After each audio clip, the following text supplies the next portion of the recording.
Hello नमस्कार सभी को। तो हमारे YouTube channel NEET helper seeker में आप सभी का स्वागत है। तो हम अपना जो चैप्टर पढ़ रहे थे वो चैप्टर कौन सा अपना वेक्टर चैप्टर है। और आज हम इस वेक्टर चैप्टर के अंदर जिस पॉइंट के बारे में या जिस टॉपिक में पढ़ने वाले हैं वो अपना टॉपिक है रिजोल्यूशन ऑफ वेक्टर। टॉपिक का नाम क्या आज के अपना रिजोल्यूशन ऑफ वेक्टर है। तो अपने इस रिजोल्यूशन ऑफ वेक्टर वाला जो टॉपिक है इसको हम क्या करते हैं स्टार्ट करते हैं। तो सबसे पहले देखो वर्ड है अपना ये रिजोल्यूशन। इस रिजोल्यूशन का मतलब क्या है, मीनिंग क्या है, ये हमें समझना है। तो देखो रिजोल्यूशन का मतलब ये होता है कि जैसे मान लो मैं कहूं कि ये एक लाइन है, ये क्या एक लाइन है, इस लाइन को रिजोल्व करना है। रिजोल्व करना मतलब इसको ब्रेक करना है, बेसिकली स्प्लिट करना है। रिजोल्व करने का मतलब बेसिकली क्या है, ब्रेक करना है, स्प्लिट करना है। तो बताओ अगर मैं आपको ये एक लाइन दो, ठीक है, मैं कहूं इसको आपको ब्रेक करना है तो आप कितने पार्ट में ब्रेक कर सकते हो। आप कहोगे अगर मैं बीच में से काटूंगा तो 2 पार्ट ब्रेक हो जाएंगे, यहां से काटूंगा तो नंबर ऑफ पार्ट ज्यादा होंगे, और छोटे छोटे काटूंगा तो और नंबर ऑफ पार्ट्स क्या होंगे, ज्यादा होंगे। इसका मतलब यह है कि अगर मुझे किसी लाइन को ब्रेक करना है, रिजोल्व करना है, स्प्लिट करना है तो मैं कितने नंबर्स में स्प्लिट कर सकता हूं, जितने चाहे उतने नंबर्स में क्या कर सकता हूं, स्प्लिट कर सकता हूं। मतलब क्या हुआ कि अगर आपको किसी लाइन को स्प्लिट करना है तो कितने तरीके से स्प्लिट कर सकते हो, कितने नंबर्स में स्प्लिट कर सकते हो, इनफाइनाइट तरीके से, इनफाइनाइट नंबर में स्प्लिट कर सकते हो। तो हम क्या कह रहे हैं, हम बात कर रहे हैं रिजोल्यूशन ऑफ वेक्टर। पहले हम बात करेंगे 2D में, प्लेन में, और फिर बात करेंगे 3D में। तो पहले हम बात करें कि एक वेक्टर है, उस वेक्टर को हम एक प्लेन में किस तरीके से रिजोल्व कर सकते हैं। तो देखो हम क्या कहेंगे, यहां से हम कहेंगे कि बेसिकली रिजोल्यूशन है क्या कि टू ब्रेक और split a vector, to break और split a vector in components is called resolution of vector. यानी कि किसी वेक्टर को ब्रेक करना, स्प्लिट करना, वही क्या बेसिकली रिजोल्यूशन ऑफ वेक्टर है। एनी वेक्टर कैन बी, किसी भी वेक्टर को हम कर सकते हैं, स्प्लिट कर सकते हैं इन 2 और मोर देन 2 कंपोनेंट्स। यानी कि आप जैसे हमने कहा वेक्टर है बेसिकली एक लेंथ और डायरेक्शन ही तो है ना। एक एरो को कितने पार्ट में ब्रेक कर सकते हो, कम से कम 2 पार्ट में, और मैक्सिमम इनफाइनाइट पार्ट्स में आप क्या कर सकते हो, ब्रेक कर सकते हो। जैसे मैंने कहा देखो ये 10 i कैप एक वेक्टर है, ये इस वेक्टर की क्या है, लेंथ है। मैंने बराबर बराबर ब्रेक कर दिए इसके कितने, 10 पार्ट में। कितने ब्रेक कर दिए, 10 पार्ट में। आई कैप आई कैप आई कैप आई कैप। तो मैं कहूंगा यहां मैंने वेक्टर को कितने पार्ट में ब्रेक कर दिया, स्प्लिट कर दिया, रिजोल्व कर दिया, 10 पार्ट में रिजोल्व कर दिया। तो हम कहते हैं क्या कि maximum number of components of a vector, vector can B infinite. यानी एक वेक्टर के मैक्सिमम कितने कंपोनेंट हो सकते हैं, आप जितने पार्ट में स्प्लिट करोगे उतने ही क्या हो जाएंगे, कंपोनेंट हो जाएंगे। मतलब कितने कंपोनेंट हो सकते हैं, इनफाइनाइट हो सकते हैं। तो यहां से हमें रिजोल्यूशन का आइडिया समझ में आया कि रिजोल्यूशन का मीनिंग क्या है, रिजोल्यूशन का मीनिंग क्या है। अब हम कहते हैं देखो अलग अलग तरीके से कितने पार्ट में ब्रेक कर दो, हमारे लिए यूजफुल तरीका क्या है। तो देखो स्टैंडर्ड तरीका क्या होता है, स्टैंडर्ड तरीका होता है किसी भी प्लेन में क्या किया जाता है, 2 परपेंडिकुलर लाइंस ड्रॉ की जाती है। किसी भी प्लेन में 2 परपेंडिकुलर लाइंस ड्रॉ की जाती है। एक को हम बोलते हैं एक्स एक्सिस और दूसरे को क्या बोलते हैं, वाई एक्सिस। एक को क्या बोलते हैं एक्स एक्सिस, दूसरे को क्या बोलते हैं वाई एक्सिस। और इसका नाम होता है कार्टेशियन कोऑर्डिनेट सिस्टम। क्या नाम होता है, कार्टेशियन कोऑर्डिनेट सिस्टम होता है। और 3D के अंदर एक जेड एक्सिस और आ जाता है। अभी हम 2D की बात कर रहे हैं तो हम एक्स एक्सिस की बात करेंगे और किसकी बात करेंगे, वाई एक्सिस की बात करेंगे। हम ये कहेंगे ये अपना वेक्टर है, अब इस वेक्टर को हमें कंपोनेंट में तोड़ना है एक्स एक्सिस और वाई एक्सिस के अलोंग, एक्स एक्सिस और वाई एक्सिस के अलोंग। हमने कहा ठीक है तोड़ देंगे, ब्रेक कर देंगे, ठीक है। तो इसे देखो ये मैंने कहा ये अपना वेक्टर ए है, ये अपना वेक्टर ए है। इस वेक्टर, ये जो वेक्टर है ये यहां से एक्स एक्सिस से जो एंगल बना रहा है, ये एंगल कितना बना रहा है, थीटा एंगल बना रहा है। कितना बना रहा है, एंगल थीटा।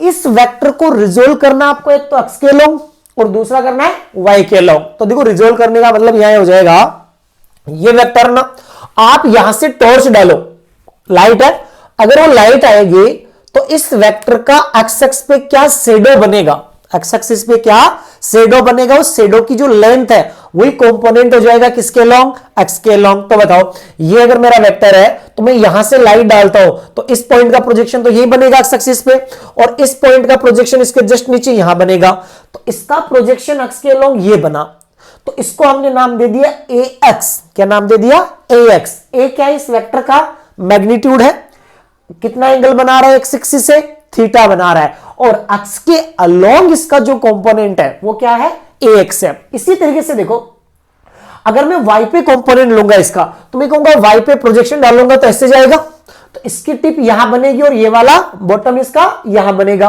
तो y के अलोंग जो प्रोजेक्शन बना आपका ये बना है, y के अलोंग प्रोजेक्शन है ये बना है, तो हम कहेंगे y के अलोंग जो प्रोजेक्शन बना वो ay बना, इसको बोलेंगे कंपोनेंट अलोंग y एक्सिस। ये आपका कंपोनेंट क्या है, एक्स एक्सिस के लॉन्ग, ये कंपोनेंट क्या है, वाई एक्स के लॉन्ग। तो ए एक्स का नाम क्या है, a x is component of a along x axis, a y क्या है, component of a along y axis, ये बोला जाएगा।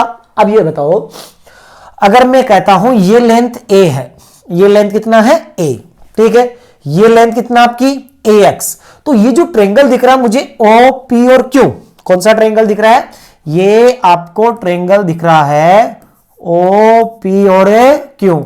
इसको अगर आप देखोगे तो इसमें मुझे बेस चाहिए, हाइपोटेनस की लेंथ है, तो मैं कहूंगा क्या लगाऊंगा, बेस और हाइपोटेनस में रिलेशन क्या होता है, कॉस थीटा। क्या रिलेशन होता है, कॉस थीटा। तो मैं कहूंगा cos theta is equal to base upon hypotenuse. तो बताओ बेस कितना आपका ए एक्स और हाइपोटेनस कितना आपका ए, तो मैं कह सकता हूं यहां से कि मेरे पास ए एक्स की जो वैल्यू है, ए एक्स की वैल्यू क्या आ गई, ए कॉस थीटा के इक्वल आ गई। तो मुझे अगर ए की वैल्यू पता है, मुझे किसकी वैल्यू पता है, ए की वैल्यू नहीं वेक्टर ए का मैग्नीट्यूड पता है और एक्सिस से एंगल पता है, तो मैं एक्स कंपोनेंट को लिख सकता हूं ए कॉस थीटा, या मुझे ए एक्स पता और मैग्नीट्यूड पता है तो मैं उसका एंगल बता सकता हूं कि एक्स एक्सिस से कितना एंगल बना रही है, वेक्टर एक्स एक्सिस से कितना एंगल बना रहा है। दूसरा अगर मुझे क्या करना है, ये ए वाई कैलकुलेट करना है, ठीक है, तो मैं कहूंगा अगर ये ए वाई लेंथ है यहां से यहां तक, तो बताओ ये वाली जो लेंथ है ये भी तो क्या हो जाएगी, ए वाई हो जाएगी, और ये हो जाएगी, तो इसी ट्रायंगल में बताओ ये आपका परपेंडिकुलर हो गया और ये हाइपोटेनस हो गया, तो परपेंडिकुलर और हाइपोटेनस वाला रिजल्ट है वो आपको कौन से ट्रिगोनोमेट्रिक रेशियो से मिलता है, ये आपको मिलता है किससे, साइन थीटा से। तो साइन थीटा होता है आपका परपेंडिकुलर, परपेंडिकुलर कितना है a Y upon hypotenuse, hypotenuse कितना है ए है। तो बताओ यहां से ए वाई की जो वैल्यू है, ए वाई की जो वैल्यू है ये आपके पास बनी है a y is equal to a sine theta.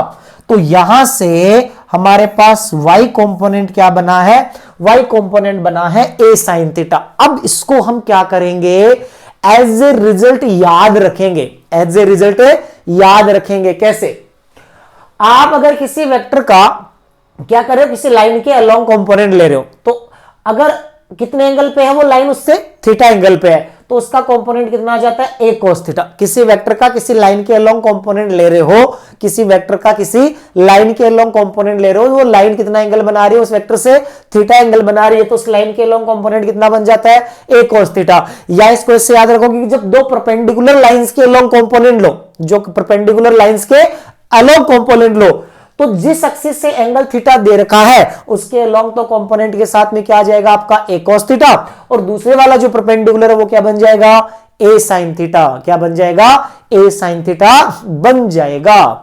अब अगर आपसे कोई कहे कि ये बताओ ये वेक्टर ए है, ये इधर ही होता, इसी तरफ होता, तो ए एक्स आपका कितना होता, ए ही होता, ए ही होता ना, क्योंकि आपका थीटा कितना हो जाता, 0, तो थीटा 0 रखते हैं आपका cos 0 तो 1 बन जाता, और आपका ए एक्स इक्वल टू ए बन जाता। और y के अलोंग एंगल कितना बन रहा है, यहां से अगर अपन देखें कि 0 बन रहा है, तो आप ये 0 पुट करते तो थीटा 0 रखते ही ए वाई कितना था, 0 आता। यानी अगर किसी वेक्टर की बात करें तो उस वेक्टर का उसके परपेंडिकुलर डायरेक्शन में कंपोनेंट कितना होता है? 0 होता है। किसी वेक्टर का उसके परपेंडिकुलर डायरेक्शन में कंपोनेंट कितना होता है? 0 होता है। तो यहां से हमारे पास जो कंक्लूजन निकला वो कंक्लूजन आपको याद रखना है, बार बार ये यूज में आता है। क्या कहोगे कि if A vector makes an angle theta from A given direction then its component along that direction will be a cos theta and the remaining perpendicular component is a sin theta। यानी जिस side से angle दे रखा है वहां a cos theta आ जाएगा, उसकी perpendicular direction में component क्या बन जाएगा? a sin theta बन जाएगा। दूसरा पॉइंट क्या ध्यान रखोगे? The component of a vector, component of a vector along its perpendicular direction, component of a vector, ये वेक्टर है, इसका इसके परपेंडिकुलर डायरेक्शन में जो कंपोनेंट हो, ऐसे कहीं हमने कहा वेक्टर इधर बनाया अपन ने, ये वेक्टर बनाया है, ये एंगल कितना है यहां से? 90 डिग्री। ये एंगल कितना है? 90 डिग्री। तो इस वेक्टर का इस डायरेक्शन में कंपोनेंट, तो हम कहेंगे इस वेक्टर का इस डायरेक्शन में कंपोनेंट मतलब a cos 90, थीटा 90 है तो a cos 90, और cos 90 कितना बनेगा? 0। तो किसी वेक्टर का उसके परपेंडिकुलर डायरेक्शन में कंपोनेंट कितना रहता है? 0 रहता है। अब देखो हम क्या करते हैं, इससे रिलेटेड कुछ क्वेश्चन करते हैं। आपको देखो यहां से क्या बोला है, आपको ये बोला गया कि ये एक वेक्टर है, ठीक है, ये आपका 3i cap plus 4j cap. तो देखो 3i कैप है, 3i कैप है, इसको एक बार देखो वापस अपन पीछे की ओर चले अपने इसके अंदर।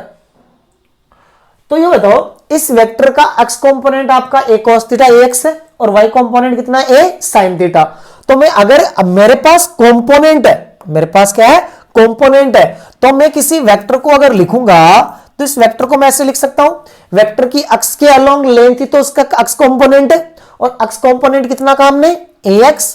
तो मैं ऐसे कह सकता हूं ये हो जाएगा ax i कैप, क्या बोलूंगा? ax i cap plus y के अलोंग जो लेंथ है वो इसका y कंपोनेंट है, y के अलोंग जो लेंथ है वो इसका y कंपोनेंट है, तो ये हम कह देंगे ay j कैप।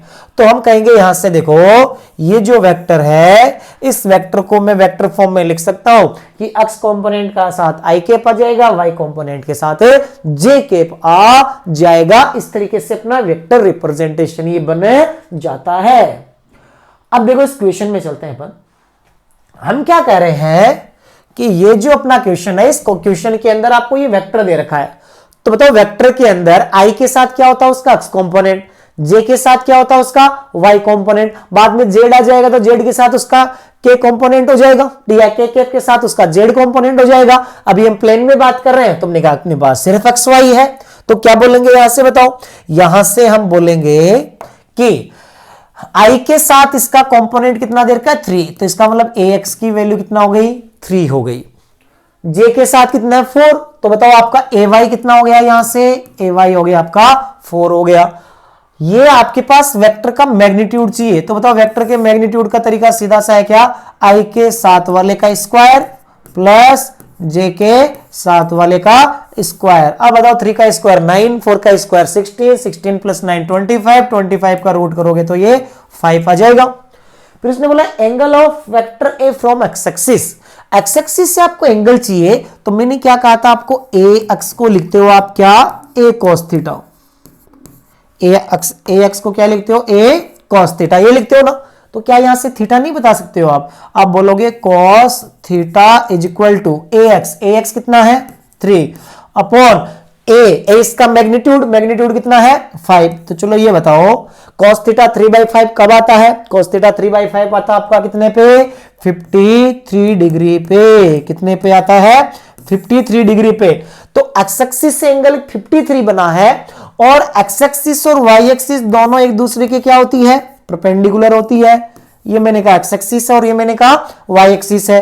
ये मेरा कौन सा है? वेक्टर ए है। तो मैंने कहा मेरे पास ये एंगल आ गया यहां से यहां तक 53। तो बताओ ये 53 है, ये टोटल 90 होता है, तो ये कितना बच गया तुम्हारा? वाई एक्सिस से 37 बन गया। तो इस तरीके का क्वेश्चन है, तो इसको आप इजीली सॉल्व कर सकते हो। फिर देखो लास्ट पार्ट क्या पूछा है? Unit vector along A, unit vector along vector A. तो तो किसी वेक्टर के अलोंग यूनिट वेक्टर क्या होता है? तो हमने कहा था लास्ट क्लास में कि यूनिट वेक्टर को कैसे लिखते हो आप? तो यूनिट वेक्टर को लिखते हो आप, यूनिट वेक्टर टोपी पहना देते हो वेक्टर को, तो वो क्या बन जाता है? Unit vector. ये बन जाता है आपका vector upon magnitude of vector. क्या बनता है? Vector upon magnitude of vector बनता है। तो चलो यहां से बात करते हैं वेक्टर ए। वेक्टर ए देखो आपको क्या दिया है? 3ik plus 4jk divided by vector का मैग्नीट्यूड कितना है? 5 है। कितना है? 5। तो ये आपके पास क्या आ गया? इसका यूनिट वेक्टर है आ गया। तो इस तरीके से हमने क्या किया? इस क्वेश्चन को बड़े ही इजी वे में सॉल्व कर लिया। इसके बाद देखो अगला क्वेश्चन है। इस अगले क्वेश्चन को क्या करोगे आप? स्क्रीन पोज करके अपने आप सॉल्व करने की कोशिश करोगे, अपने आप ट्राई करने की कोशिश करोगे। सेम उसी पैटर्न का क्वेश्चन है, तो स्क्रीन को पोज करोगे और अपने आप इसकी प्रैक्टिस करने की कोशिश करोगे। तो इसके बाद देखो अब अगले क्वेश्चन पे चलते हैं। अगला क्वेश्चन देखो अपने पास ये है कि ये आपको वेक्टर दिखा रखा है। इन्होंने कहा है कि if vector A is equal to 0.6 I cap plus B J cap is a unit vector, find value of B. Find value of B, B की वैल्यू आपको फाइंड आउट करनी है।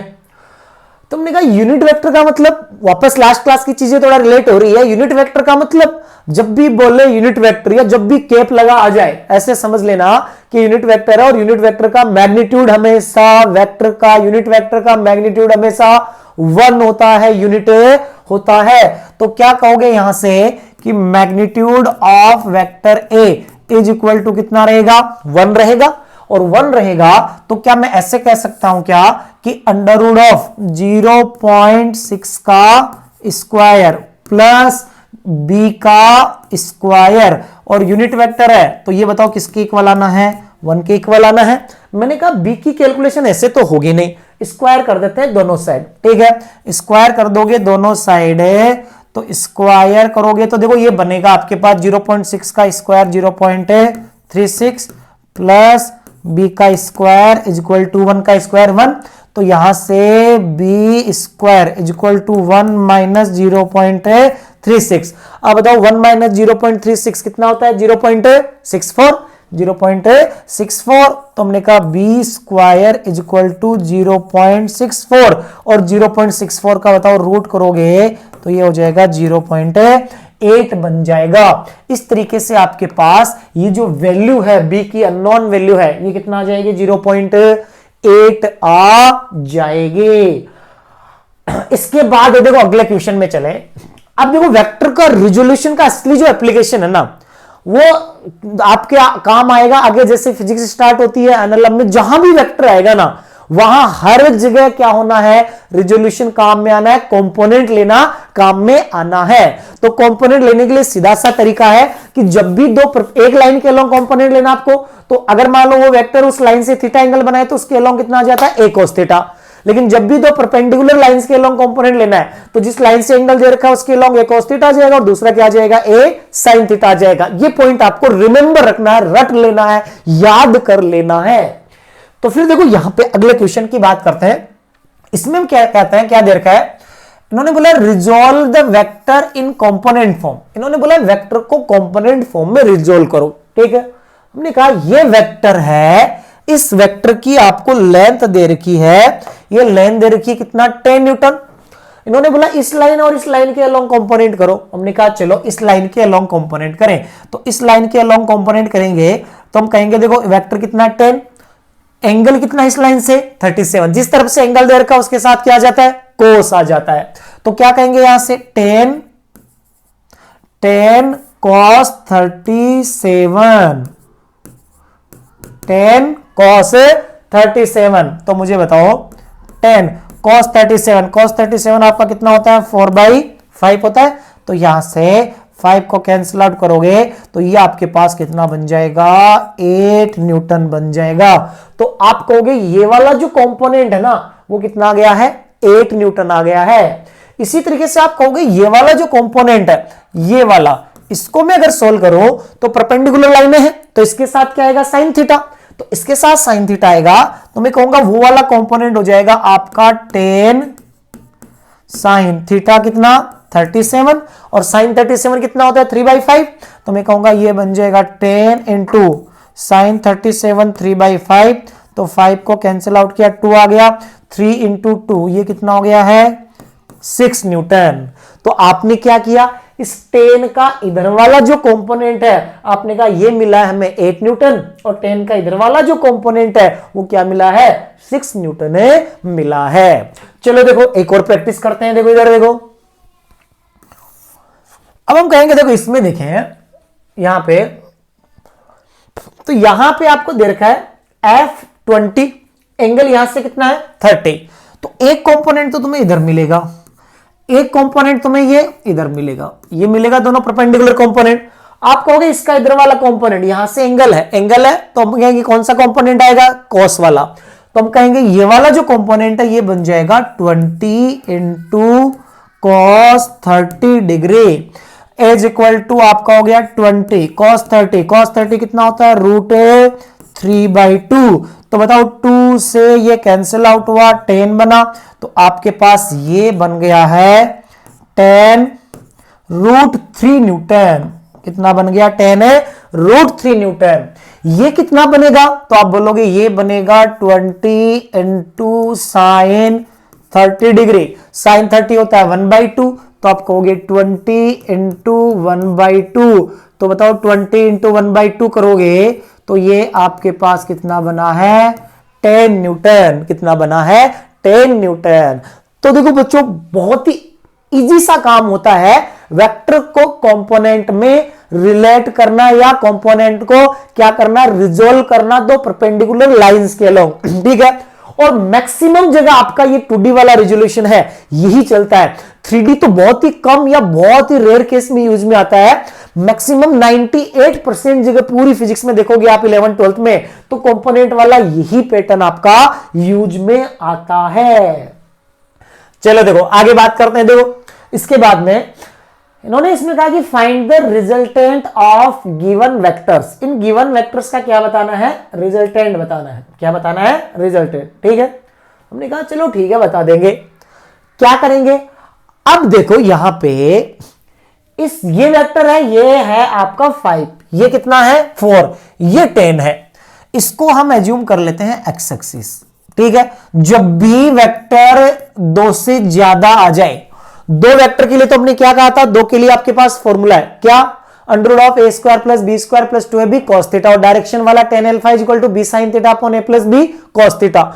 2 से जब भी ज्यादा वेक्टर आएंगे 2 से हालांकि 2 में ये भी लगा सकते हो लेकिन 2 से ज्यादा जब भी आएंगे आपका सबसे परफेक्ट जो तरीका होता है रिजल्टेंट वेक्टर कैलकुलेट करने का वो ये होता है। तो देखो क्या होता है इसको समझो।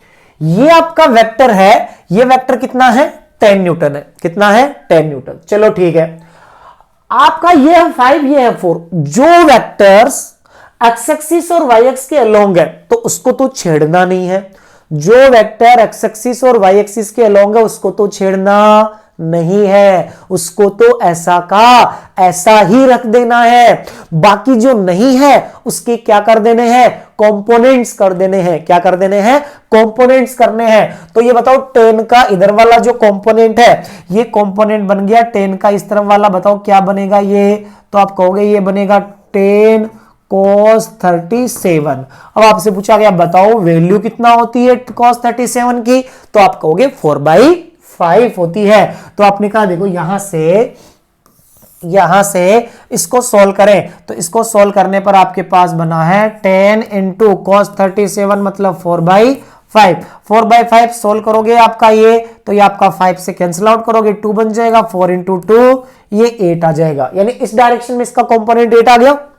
इस डायरेक्शन में कितना आएगा 10 sin 37। अब देखो थोड़ा स्पीड से काम करने की कोशिश करो 10 sin 37 3/5 कितना होता है 3/5। तो इधर जो वैल्यू है ये बनी 10 sin 37 = 10 sin 37 होता है आपका 3/5 कितना होता है 3/5। तुमने कहा 10 इंटू 3/5 करोगे तो ये आपको मिल जाएगा कितना 6 न्यूटन। तो ऊपर वाला कंपोनेंट कितना मिल गया 6, इधर कितना है 8। अब सारे के सारे वेक्टर्स है वो आपके एक्स और वाई के अलोंग है। क्या है? एक्स और वाई के अलोंग है। अब सारे वेक्टर एक्स और वाई के अलोंग है, सारे वेक्टर एक्स और वाई के अलोंग है। तो ये बताओ मुझे, अगर कोई कहे कि बताओ रिजल्टेंट वेक्टर का मैग्नीट्यूड कितना आएगा और रिजल्टेंट वेक्टर की डायरेक्शन किस तरफ होगी, रिजल्टेंट वेक्टर का मैग्नीट्यूड किस तरफ आएगा और डायरेक्शन किस तरफ होगी, तो मैं कहूंगा कि अब मैं क्या करूंगा, एक्स वालों का रिजल्टेंट देखूंगा। पहले मैं बोलूंगा एक्स वालों का रिजल्टेंट देखो, इधर 8 है और उधर क्या है 4, इधर 8 उधर 4, बताओ ज्यादा कौन सा इधर वाला, तो रिजल्टेंट इधर आया। और अपोजिट में होते हैं तो एक में से दूसरे को सब्ट्रैक्ट कर देते हो, तो ये 8 ये 4, तो रिजल्टेंट इधर कितना बना 4 बना। तो मैं कहूंगा यहां से देखो ये आपका इधर बना है 4 न्यूटन। इन दोनों का रिजल्टेंट देखो, नीचे 5 ऊपर 6, 5 और 6 का रिजल्टेंट कहां बना, ऊपर बना। कितना बना ये 1 न्यूटन बना। कितना बना 1 न्यूटन बना। ठीक है, तो बताओ दो वेक्टर है, एक ये है एक ये है, इन दोनों का रिजल्टेंट कहां बनेगा, इनके बीच में बनेगा कहीं पे, ये बनेगा इनका रिजल्टेंट वेक्टर। अब ये रिजल्टेंट वेक्टर है, इस रिजल्टेंट वेक्टर की वैल्यू कितना होगी, तो आप बोलोगे दो वेक्टर एक दूसरे के परपेंडिकुलर होता है, तो बताओ रिजल्टेंट कितना, √a² प्लस b²। अब ये दो परपेंडिकुलर लाइंस के अलोंग आ गए, दोनों वेक्टर एक दूसरे के परपेंडिकुलर है, और दो वेक्टर एक दूसरे के परपेंडिकुलर होते हैं तो उनका रिजल्टेंट लिखा जाता है √a² प्लस b²। तो आप बोलोगे यहां से कि जो r है, इस r की जो वैल्यू है ये तो आपके पास आ जाएगी √a² प्लस b का स्क्वायर, a² प्लस b का स्क्वायर। तो यहां से हम कहेंगे r इक्वल टू √a, देखो कितना है 4 मान लो, 4 का स्क्वायर कितना हो गया 16 प्लस 1 17, तो आपके पास ये बन गया √17 न्यूटन बन गया। अगर मुझे कहे कि बताओ इस एक्स एक्सिस से ये रिजल्टेंट वेक्टर कितने एंगल पे है, इस एक्स एक्सिस से रिजल्टेंट वेक्टर कितने एंगल पे है, तो मैं कहूंगा मुझे ये दिख रहा है कि ये कितना है 4, और ये मुझे मिल गया यहां से कि ये वाली जो वेक्टर है, ये वेक्टर की लेंथ कितना दे रखी है 1 दे रखी है, तो मैं कहूंगा सीधा ही tan θ equal to perpendicular by base, tan θ equal to perpendicular by base. तो मैंने कहा यहां से tan θ इक्वल टू परपेंडिकुलर कितना है 1 और बेस कितना तुम्हारा 4 है, तो यहां से अल्फा की जो वैल्यू है ये बन जाएगी तुम्हारे पास tan 1/4 के बराबर आ जाएगी। कितनी बन जाएगी tan 1/4 के बराबर आ जाएगी। तो एक बार देखो दोबारा रिकॉल करवा देता हूं मैं कि जब भी आपके पास वेक्टर्स 2 से ज्यादा होंगे, जब भी आपके पास वेक्टर्स 2 से ज्यादा होंगे और आपको रिजल्टेंट कैलकुलेट करने की जरूरत पड़ेगी, उस टाइम आपको क्या करना है, जो वेक्टर एक्स एक्सिस और वाई एक्सिस के अलोंग है उसको तो आपको छेड़ना नहीं है, लेकिन जो वेक्टर एक्स और वाई के अलोंग नहीं है उसके आप कंपोनेंट कर दो एक्स और वाई के अलोंग, फिर एक्स के अलोंग रिजल्टेंट देख लो, वाई के अलोंग रिजल्टेंट देख लो, रिजल्टेंट बन जाएगा दो परपेंडिकुलर होते हैं तो √a² प्लस b², और उसके बाद ट्रायंगल बना के डायरेक्शन बता सकते हो जहां से भी पूछी जाए। जैसे देखो एक पार्ट इसका और सोल्व करते हैं, ये हमने कहा इसमें ये फर्स्ट पार्ट था और ये क्या है सेकेंड पार्ट। इसमें देखो आप ही बताओगे सारे के सारे डाटा, ठीक है। कितने वेक्टर 1 2 और 3, कितने वेक्टर है 3 वेक्टर है। चलो अच्छी बात है 3 वेक्टर। 5 का इधर वाला कंपोनेंट बताओ, डायरेक्ट लिखते हैं 5 × cos 37, cos 37 कितना होता है 4/5, कितना होता है 4/5। तो आपने कहा ये बना आपके पास 5 × 4/5, 5 से 5 कैंसिल आउट, कितना बन गया ये 4 न्यूटन, ये बन गया। 5 sin 37, sin 37 कितना होता है 3/5, तो मैं कहूंगा 5 × 3/5, 5 से 5 कैंसिल आउट, 5 से 5 पे कैंसिल आउट, तो ये कितना बना आपका, ये आपका बना 3 न्यूटन, कितना बन गया 3 न्यूटन बन गया, ये 3 न्यूटन बन गया। अब देखो यहां से ये 5 न्यूटन है, इसका इधर वाला जो कंपोनेंट है ये बन जाएगा 5 cos 37, ये वाला है इसका इधर बन जाएगा 5 cos 37, बताओ 5 cos 53, 5 है cos 53, तो cos 53 कितना होता है 3/5, तो तो आपने कहा ये 3/5, ये आप सोल्व करोगे तो कितना आ गया, 3 आ गया। इसका इधर वाला कंपोनेंट sin 53, sin 53 होता है कितना, 4/5, कितना होता है 4/5। इसको क्या लिखेंगे, 5 इंटू 4/5, तो 5 से 5 कैंसिल आउट, ये कितना आ गया, 4 आ गया आपका, कितना आ गया, 4 आ गया है। तो ऊपर एक तो 4 है और ऊपर क्या है, 3 है, नीचे आपका 5 है, इधर आपका 4 है, इधर 1 है, ठीक है। मैंने क्या कहा, ये कंपोनेंट करने के बाद में आपको अक्स और वाई के अलोंग देखना है। ये बताओ अक्स के अलोंग देखो, टोटल उधर आपका 3 है, इधर आपका 4 है, रिजल्टेंट कितना बनाओ, 1 बनाओ। किस साइड, इस साइड, ये 1 बना। ऊपर 4 प्लस 3 आपका कितना हो गया, 7 हो गया। ऊपर आपका 4 प्लस 3 7 और नीचे कितना है, 5 है। तो बताओ ऊपर 7 नीचे 5, रिजल्टेंट का बना इन दोनों का, ऊपर की ओर, और कितना बना, 2 बन गया, ये बना। अब बताओ ये मेरा रिजल्टेंट बना है और ये मेरा एक्स एक्सिस से एंगल बना है अल्फा। क्या मैं रिजल्टेंट नहीं बता सकता, दोनों परपेंडिकुलर होते हैं, तो मैं कहूंगा resultant is equal to under root of A कितना है तुम्हारा 1, 1 का स्क्वायर प्लस बी कितना है 2, 2 का स्क्वायर 4, 4 प्लस 1 5। तो रिजल्टेंट का मैग्नीट्यूड आ गया आपका अंडर रूट ऑफ 5, ठीक है। ये रिजल्टेंट एक्स एक्सिस से कितना एंगल बना रहा है, तो मैं कहूंगा यहां से tan alpha is equal to, tan alpha is equal to perpendicular, perpendicular कितना है 2, बेस कितना है 1, तो ये मेरे पास tan अल्फा आ गया। तो मैं कहूंगा यहां से alpha is equal to tan inverse 2 बन जाएगा। ये मेरा एंगल बन जाएगा कहां से, एक्स एक्सिस से इसका एंगल बन जाएगा कि ये वेक्टर एक्स एक्सिस से कितना एंगल बना रहा है, ये वेक्टर एक्स एक्सिस से कितना। अब इसके बाद देखो, इसके बाद अब देखो हम बात करते हैं resolution of a vector in 3D, यानी कि एक वेक्टर का हमें रिजोल्यूशन करना है, उसको कंपोनेंट्स में ब्रेक करना है, लेकिन वो किस में करना है, 3D में करना है। किस में करना है, 3D में। तो देखो हम कहते हैं कि 2D के अंदर हम कहते हैं कि कितनी मैक्सिमम परपेंडिकुलर लाइन ड्रॉ कर सकते हो एक ही पॉइंट से जाने वाली, तो 2D के अंदर एक प्लेन के अंदर हम 2 मैक्सिमम परपेंडिकुलर लाइंस ड्रॉ कर सकते हैं। वैसे ही 3D के अंदर हम कहते हैं मैक्सिमम परपेंडिकुलर लाइंस कितनी होती है आपकी, ये 3 लाइन होती है। एक आपको एक्स एक्सिस मान लेते हो, एक दूसरा वाई एक्सिस मान लेते हो, और तीसरा आप क्या एज्यूम कर लेते हो, जेड एक्सिस एज्यूम कर लेते हो। तो हमने कहा यहां पे कि ये वेक्टर है अपना ए, ये वेक्टर क्या है, ए है।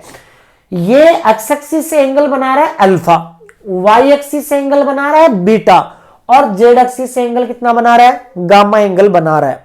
एक वेक्टर अपना ए है जो एक्स एक्सिस से अल्फा एंगल बना रहा है, वाई एक्सिस से बीटा एंगल बना रहा है, और जेड एक्सिस से गामा एंगल बना रहा है। हम क्या कर रहे हैं, इस वेक्टर का अक्ष के अलोंग जो कंपोनेंट है उसको हमने ax नाम दे दिया है, इसका y के अलोंग जो कंपोनेंट है उसको हमने ay नाम दे दिया है, और इसका z के अलोंग जो कंपोनेंट है उसको हमने az नाम दे दिया है। तो हम कहेंगे कि इस वेक्टर a को अगर हम लिखें तो मैं ऐसे कह सकता हूं, वेक्टर a है, ये आपका अक्ष कंपोनेंट के साथ क्या हो जाएगा, i cap, plus Y component के साथ क्या हो जाएगा, J cap, plus Z component के साथ क्या हो जाएगा, के कैप। बोलो यही होगा, ये मेरा वेक्टर ए बन गया। अब मुझे ax को अगर लिखना है, किसको लिखना है, ax को, तो मैं कहता हूं वेक्टर अगर किसी लाइन से थीटा एंगल बनाए तो उस वेक्टर का उस लाइन के अलोंग कंपोनेंट क्या होता है, a cos थीटा। क्या होता है, a cos थीटा।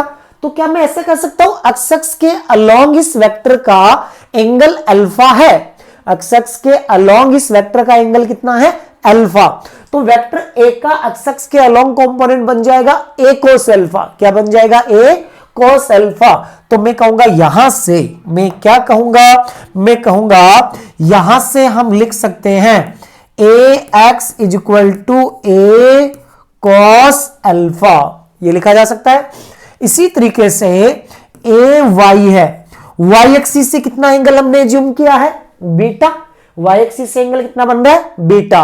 तो किसी लाइन से एंगल बीटा बनाए, थीटा बनाए तो एक cos थीटा होता है, या बीटा बन रहा है वाई एक्सिस से, तो कंपोनेंट क्या बन जाएगा, ए कॉस बीटा बन जाएगा वाई के अलोंग। तो ये बन जाएगा आपके पास ए कॉस बीटा। इसी तरीके से जेड एक्सिस से एंगल बना रहा है वेक्टर गामा, तो मैं कहूंगा यहां से ये कंपोनेंट बन जाएगा इसी तरीके से ए कॉस गामा बन जाएगा, ए कॉस गामा बन जाएगा। इस तरीके से मैंने क्या कहा, इस वेक्टर के तीनों कंपोनेंट कैलकुलेट कर लिए कि अगर मेरे पास मैग्नीट्यूड है एक्स एक्स वाई एक्स और जेड एक्स से एंगल पता है, एक्स एक्स और वाई एक्स और जेड एक्स से एंगल पता है, तो हम कहते हैं कि तीनों कंपोनेंट अपने पास ये आ जाते हैं। अब देखो यहां पे अगर मुझे एक्स एक्सिस से एंगल लिखना है तो मैं कहूंगा एक्स एक्सिस से एंगल लिखूंगा cos अल्फा। ये cos अल्फा क्या बना तुम्हारा, ए एक्स अपॉन ए। सेम वही तरीका है, वहां cos थीटा लिख रहे थे या cos अल्फा लिख रहे हैं, तो मैं कहूंगा एक्स एक्सिस से मुझे इस वेक्टर का एंगल लिखना है। अगर मेरे पास ये वेक्टर दे रखा वेक्टर फॉर्म में, तो मैं कहूंगा इसका एक्स कंपोनेंट उठाऊं। एक्स एक्सिस से मुझे इस वेक्टर का एंगल लिखना है, तो मैं क्या कहूंगा कि आपको आई के साथ एक्स कंपोनेंट होगा, एक्स कंपोनेंट को उठाओ और उसमें वेक्टर के मैग्नीट्यूड का क्या कर दो, डिवाइड कर दो। वेक्टर के मैग्नीट्यूड का डिवाइड कर दोगे तो आपको एक्स एक्सिस से एंगल मिल जाएगा।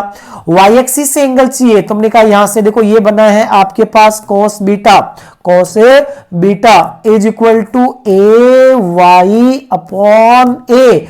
तो ये बना आपके पास A Y upon A cos beta, यानी कि वाई एक्सिस से एंगल चाहिए तो वाई कंपोनेंट उठाओ, उसमें वेक्टर के मैग्नीट्यूड का डिवाइड करो, आपके पास क्या आ जाता है, कॉस बीटा आ जाता है, या ऐसे कहें वाई एक्सिस से एंगल आ जाता है।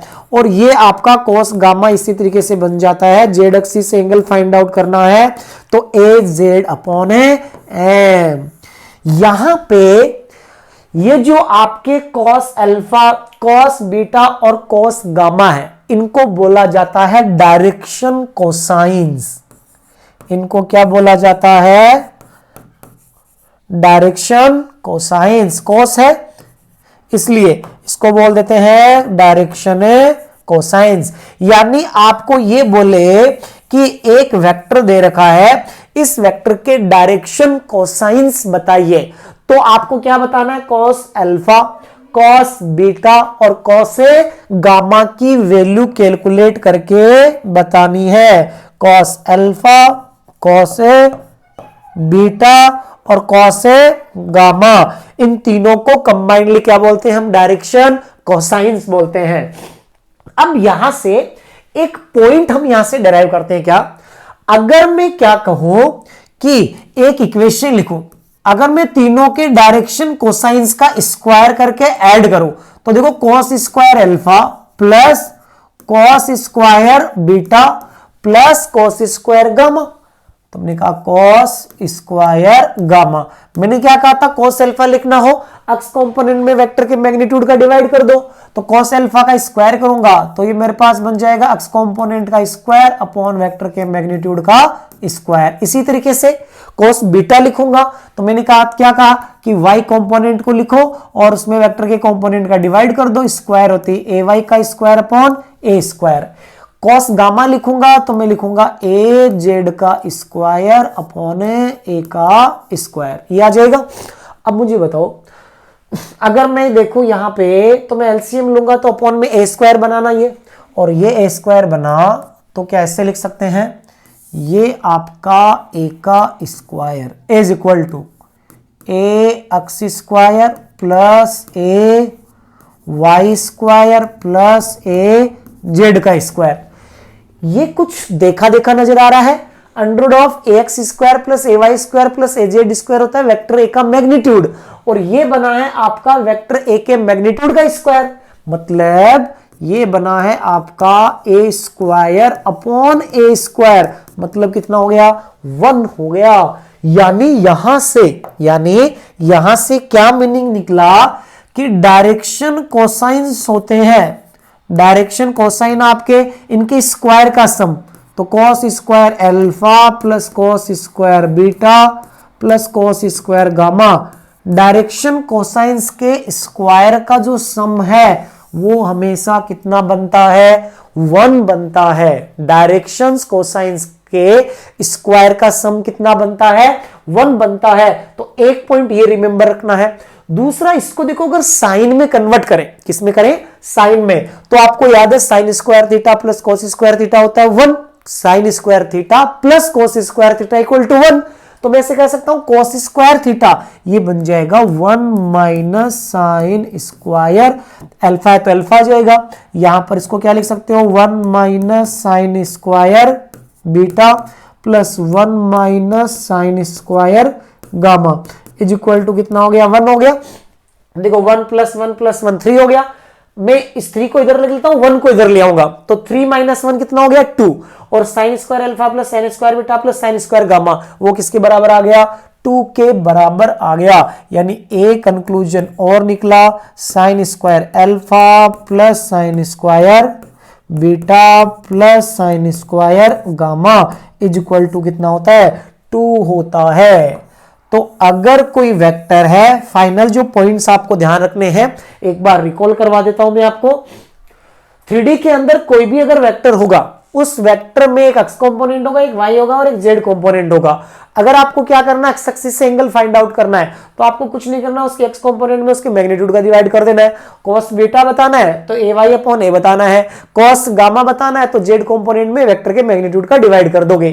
Cos alpha cos beta cos gamma आ जाएगा। इन्हीं को बोला जाता है डायरेक्शंस कोसाइंस। कॉस अल्फा बन गया अल्फा बता सकते हो, कॉस बीटा बन गया बीटा बता सकते हो, कॉस गामा बन गया गामा बता सकते हो। इसी के बाद डायरेक्शन कोसाइंस की स्क्वायर का सम 1 होता है और इन्हीं को साइन में कन्वर्ट कर दे तो ये सम कितना आ जाता है, 2 आ जाता है। तो ये पॉइंट्स आपको क्या करने हैं, दोनों के दोनों रिमेंबर करने हैं, याद रख लेने हैं।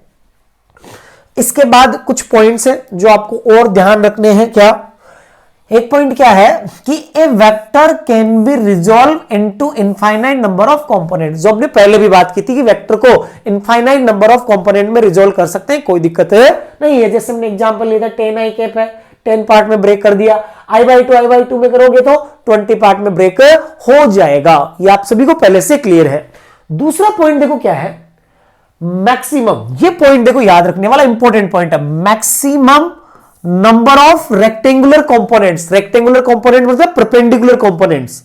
Maximum number of rectangular components of a vector in a plane. एक प्लेन में मैक्सिमम कितनी परपेंडिकुलर लाइन ड्रॉ कर सकते हो एक पॉइंट से जाने वाली, 2। इसलिए एक प्लेन में वेक्टर को मैक्सिमम कितने रेक्टेंगुलर कंपोनेंट में ब्रेक कर सकते हो, 2 कंपोनेंट में ब्रेक कर सकते हो। अगर प्लेन में हमें रेक्टेंगुलर कंपोनेंट्स में ब्रेक करना है वेक्टर को, तो मैक्सिमम कितने कंपोनेंट में ब्रेक करोगे, 2 कंपोनेंट में ब्रेक कर सकते हो। But maximum number of rectangular components, maximum number of rectangular components in space is 3 which are along x, y and z। यानी कि अगर आप 3D में ब्रेक करोगे तो 3D के अंदर मैक्सिमम परपेंडिकुलर लाइंस कितनी है, 3 है। तो इसका मतलब कितनी लाइन के लॉन्ग कंपोनेंट आएंगे, 3 x, y, z के लॉन्ग कंपोनेंट आएंगे। तो कहेगी किसी वेक्टर के मैक्सिमम रेक्टेंगुलर कंपोनेंट 3D में कितने होंगे, तो 3 होंगे। और 2D में कितने होंगे प्लेन में, तो 2 होंगे।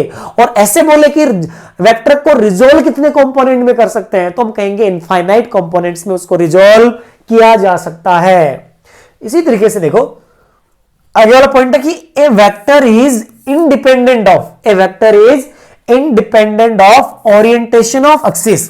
एक वेक्टर है वो ओरिएंटेशन ऑफ एक्सिस से इंडिपेंडेंट होता है। एक चीज बताओ, आपका ये वेक्टर है, मैं एक्स एक्सिस यहां बनाऊं या यहां बनाऊं, इस बात से कोई फर्क थोड़ी पड़ता है।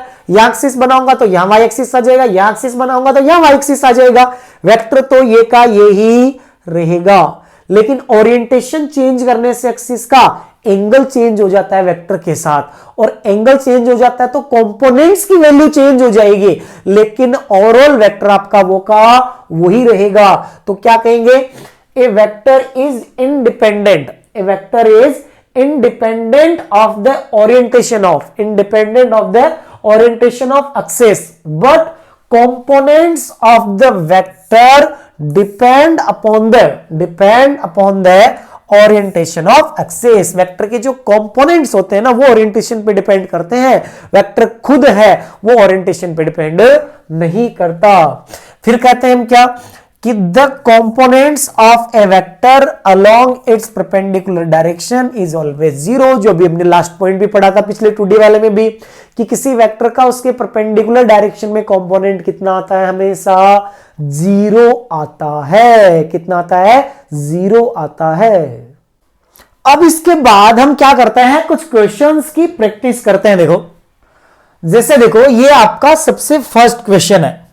इस क्वेश्चन में क्या कहा है, देखो आपको ये एक वेक्टर दे रखा है। क्या दिया है? वेक्टर दिया है। सबसे पहला पार्ट इन्होंने बोला इस वेक्टर का अक्स कंपोनेंट बताओ। तो क्या कहा था हमने, आई कैप के साथ जो डाटा होता है वही उस वेक्टर का अक्स कंपोनेंट होता है। तो बताओ यहां से ए एक्स है, ए एक्स क्या लिखोगे? 2 हो जाएगा। ठीक है। ए वाई मतलब वाई कंपोनेंट बताना है। वाई कंपोनेंट क्या होता है आपका? जे के साथ जो डाटा होता है वही आपका वाई कंपोनेंट होता है। और एजेड मतलब के कैप के साथ जो डाटा होता है वह आपका जेड कंपोनेंट होता है। तो ये आपका कितना हो जाएगा? 6 हो जाएगा। ठीक है। अब उसके बाद आपका फोर्थ पार्ट, इस वेक्टर का मैग्नीट्यूड बताओ। क्या बताओ? इस वेक्टर का मैग्नीट्यूड बताओ। तो हमने कहा वेक्टर का मैग्नीट्यूड कैलकुलेट करें तो वेक्टर के मैग्नीट्यूड का सीधा सा तरीका है अंडर रूट ऑफ आई के साथ वाले का स्क्वायर। आई के साथ कितना है? 2। तो ये हो जाएगा 2 का स्क्वायर प्लस जे के साथ 3 का स्क्वायर प्लस के साथ कितना है? 6 है। तो ये कितना हो जाएगा? 6 का स्क्वायर। अब बताओ ये कितना बना? 4। ठीक है। चलो इसको सोल्व करें फर्दर। तो ये आपके पास बन जाएगा under root of 4 plus 9 plus 36। ये बना 36 प्लस 4 40 प्लस 9 49। 49 का रूट कितना हो गया? 7 हो गया। तो हमने कहा यहां से वेक्टर ए है, वेक्टर ए है, इसका मैग्नीट्यूड बन गया कितना? 7। कितना बन गया? ये 7 बन गया। ये आपका वेक्टर का मैग्नीट्यूड बना। अब उसके बाद क्वेश्चन नंबर 5 में इन्होंने कहा है क्या? Direction cosines of vector A. Vector A की क्या बताने हैं? डायरेक्शंस कोसाइंस बताने हैं। अब मुझे बताओ डायरेक्शन कोसाइन किसको बोला जाता है? कॉस अल्फा, कॉस बीटा और कॉस गामा को। तो क्या तरीका था आपका? कॉस अल्फा निकालना है अगर आपको कैलकुलेट करना है तो वेक्टर का एक्स कंपोनेंट उठाओ और उसमें वेक्टर के मैग्नीट्यूड का डिवाइड कर दो तो आपको कॉस अल्फा मिल जाएगा। इसके बाद अगर कॉस बीटा बताना है तो मैं कहूंगा कॉस बीटा के लिए वाई कंपोनेंट उठाओ और उसमें वेक्टर के मैग्नीट्यूड का डिवाइड कर दो। इसी तरीके से आपको क्या करना है? गामा के कॉस गामा कैलकुलेट करना है तो जेड कंपोनेंट उठाओ और उसमें वेक्टर के मैग्नीट्यूड का डिवाइड कर दो तो ये मिल जाएंगे आपको डायरेक्शन से कोसाइंस।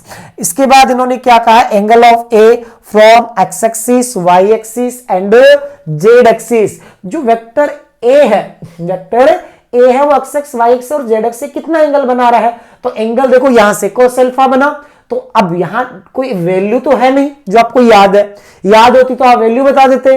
अल्फा को लिख दोगे cos इनवर्स 2/7, बीटा को लिख दोगे cos इनवर्स 3/7 और गामा को लिख दोगे cos इनवर्स 6/7 बन जाएगा।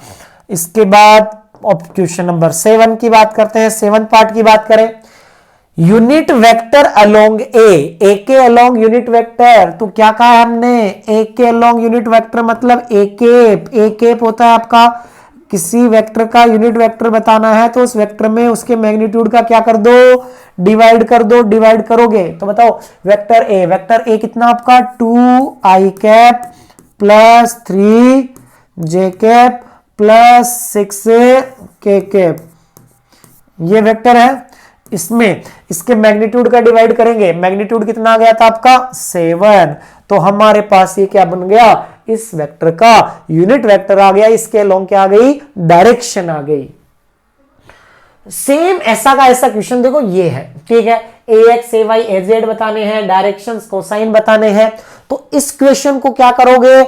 आप खुद प्रैक्टिस करोगे और खुद प्रैक्टिस करोगे तो आपको और ज्यादा क्लियर होगा। तो क्या करना आपको? ये स्क्रीन को पॉज करके अपने आप इस क्वेश्चन को सॉल्व करने की प्रैक्टिस करनी है। अगले क्वेश्चन की बात करें, देखो इसके बाद इस क्वेश्चन में देखो क्या कहा है? एक वेक्टर आपके पास ए है, ये वेक्टर ए है और ये वेक्टर बी है। Then find out resultant vector. Resultant मतलब जब भी बोला जाता है रिजल्टेंट मतलब उन दोनों वेक्टर्स को आपको ऐड करना है। ऐड करना है तो मैंने कहा यहां से फर्स्ट पार्ट की अगर मैं बात कहूं तो मैं कहूंगा रिजल्टेंट वेक्टर आपका दोनों वेक्टर को ऐड करना है तो आई का आई से ऐड होता है, जे का जे से और के का के से ऐड होता है। तो आई में आई ऐड करेंगे तो ये आपके पास आ जाएगा 4i कैप। कितना आ जाएगा 4i कैप प्लस जे में जे ऐड करोगे तो ये कितना हो जाएगा 3j कैप और ये आपके पास के में के ऐड करोगे तो प्लस का 12k कैप आ जाएगा। फिर पूछा इसका मैग्नीट्यूड। अब देखो वेक्टर का जो मैग्नीट्यूड है इसमें एक काम करते हैं, मैग्नीट्यूड्स लेने से पहले यहां से चलो कॉमन तो आ नहीं रहा, डायरेक्ट अपने को मैग्नीट्यूड लेना पड़ेगा। तो हम क्या कहेंगे मैग्नीट्यूड तो आपने कई बार ले लिया है, इजीली कैलकुलेट कर सकते हो। मैग्नीट्यूड क्या होता है आपका आई के साथ कितना है 4 का स्क्वायर कितना हो गया 16, 3 के साथ कितना है जे के साथ कितना है 3 का स्क्वायर 9 हो जाएगा और 12 का स्क्वायर 144। अब ये बताओ यहां से 16 प्लस 9 25 प्लस 144 ये हो जाएगा 169। क्या बन जाएगा 169। तो 169 का जो अंडर रूट है 169 का जो अंडर रूट है ये आपका होता है कितना 13। कितना होता है 13। तो इस तरीके से आपका ये सेकंड पार्ट हो जाएगा। तीसरा बोला unit vector parallel to resultant vector. Unit vector parallel to resultant vector तो इसके पैरेलल यूनिट वेक्टर बताना है। यूनिट वेक्टर क्या कहा हमने, यूनिट वेक्टर आपका ये वेक्टर का cap is equal to vector upon magnitude of vector, यही होगा।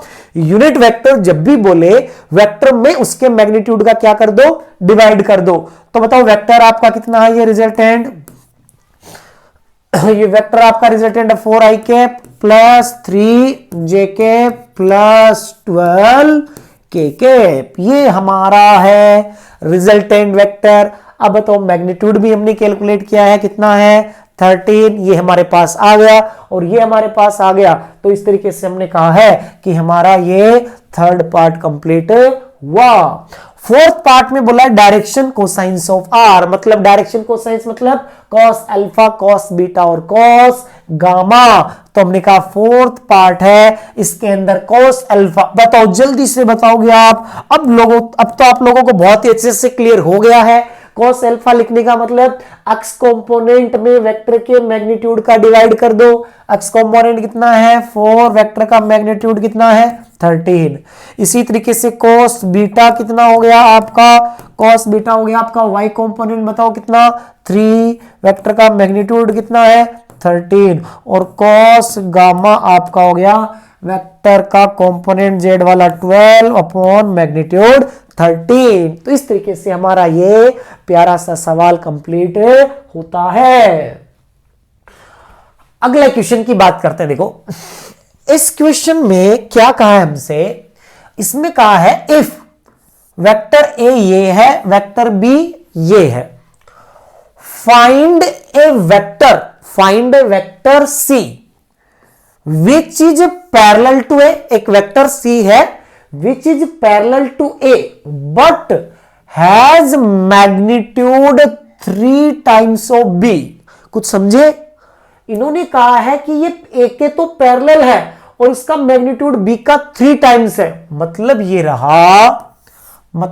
रहा ये जो वेक्टर सी है इस वेक्टर सी में जो मैग्नीट्यूड है वो तो जो मैग्नीट्यूड बी है इसको आप किससे मल्टीप्लाई कर दो 3 से, 3 टाइम्स है। और इसकी जो डायरेक्शन है वो ए के पैरेलल है, इसका मतलब वेक्टर ए की आपको डायरेक्शन उठानी है। मतलब वेक्टर ए पे क्या लगाना है केप लगाना है, डायरेक्शंस उठानी है। चलो देखो vector C is equal to, अब बताओ b का मैग्नीट्यूड उठाओगे तो बताओ b का मैग्नीट्यूड आपके पास, चलो हमने कहा पहले जो डाटा चाहिए वो कैलकुलेट कर लेते हैं। इसको नाम देते हैं इक्वेशन फर्स्ट।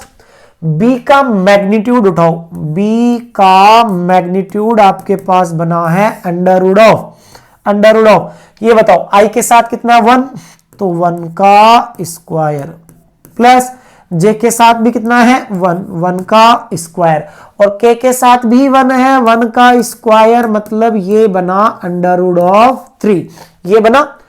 इसके बाद में हम बोलेंगे कि इसके बाद हम बोलेंगे हमें एक का डायरेक्शन बताना है, एक का केप बताना है। तो एक केप क्या बनेगा, डायरेक्शन क्या बनेगी, वेक्टर में वेक्टर के मैग्नीट्यूड का डिवाइड कर दोगे तो डायरेक्शन आ जाएगी। अब बताओ वेक्टर ए बोलो, ए बोलो, जल्दी बोलो कितना है, ये है आपका 2i cap plus 2j cap और माइनस का k कैप, ये आपके पास वेक्टर ए है।